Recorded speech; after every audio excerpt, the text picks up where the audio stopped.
संतोष का धन। पंडित श्री रामनाथ शहर के बाहर अपनी पत्नी के साथ रहते थे। एक जब वो अपने विद्यार्थियों को पढ़ाने के लिए जा रहे थे तो उनकी पत्नी ने उनसे सवाल किया कि आज घर में खाना कैसे बनेगा, क्योंकि घर में केवल मात्र एक मुट्ठी चावल भर ही है। पंडित जी ने पत्नी की ओर एक नजर देखा, फिर बिना किसी जवाब के वो घर से चल दिए। शाम को वो जब घर वापस लौट कर आए तो भोजन के समय थाली में कुछ उबले हुए चावल और पत्तियां दिखी। यह देखकर उन्होंने अपनी पत्नी से कहा, भद्दे, ये स्वादिष्ट साग जो है वो किस चीज से बना है?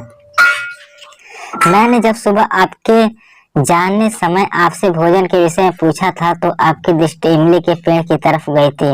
मैंने उसी के पत्तों में यह साग बनाया है। पंडित जी ने बड़ी निश्चिंतता से साथ कहा, अगर इमली के पत्तों में साग इतना स्वादिष्ट होता है तो फिर तो हमें चिंता करने की आवश्यकता ही नहीं है।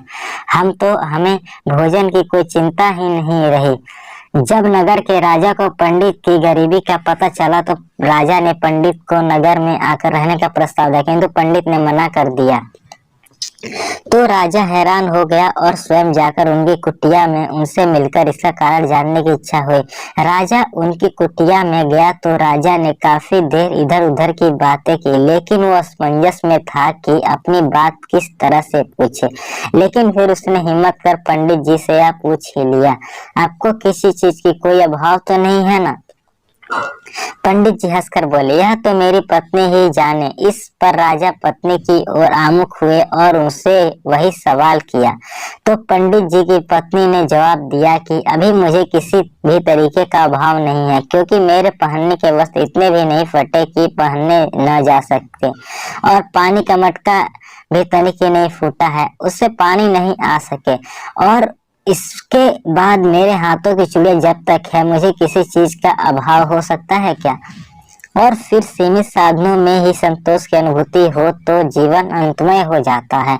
राजा बड़ी श्रद्धा से उस देवी के सामने झुक गए।